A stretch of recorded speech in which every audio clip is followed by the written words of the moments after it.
Promenons-nous dans les bois, pendant que le loup n'y est pas.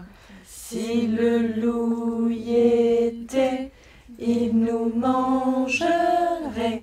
Mais comme il n'y est pas, il nous mangera pas.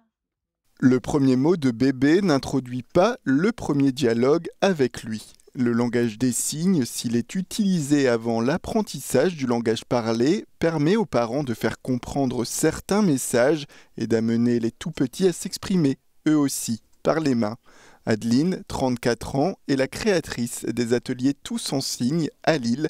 Elle revient sur ce concept en plein essor en France. On n'apprend pas la langue des signes ici, on ponctue notre parole de signes. C'est des codes qu'on rajoute à notre expression verbale. Mais ce sont les vrais signes de la LSF. Il y a beaucoup de crèches actuellement qui cherchent à former tout leur personnel.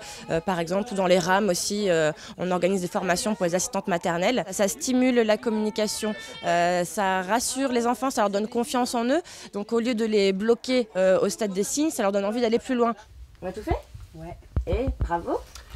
Non mais franchement, chapeau parce que... Aller prendre le bain, vouloir être changé, avoir faim ou soif. Les cours donnés grâce aux ateliers des bébés signeurs développent un vocabulaire de base, des échanges du quotidien qui, selon les adeptes, ouvrent d'autres portes.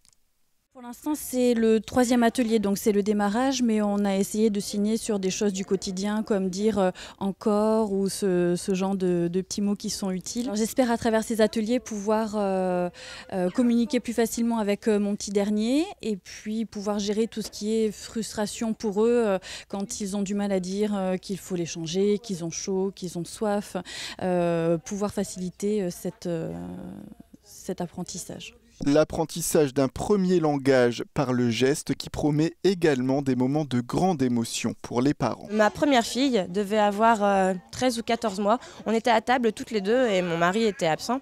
Et on ne parlait pas de mon mari. Et là, elle m'a regardée et elle m'a signé « Papa, travaille ».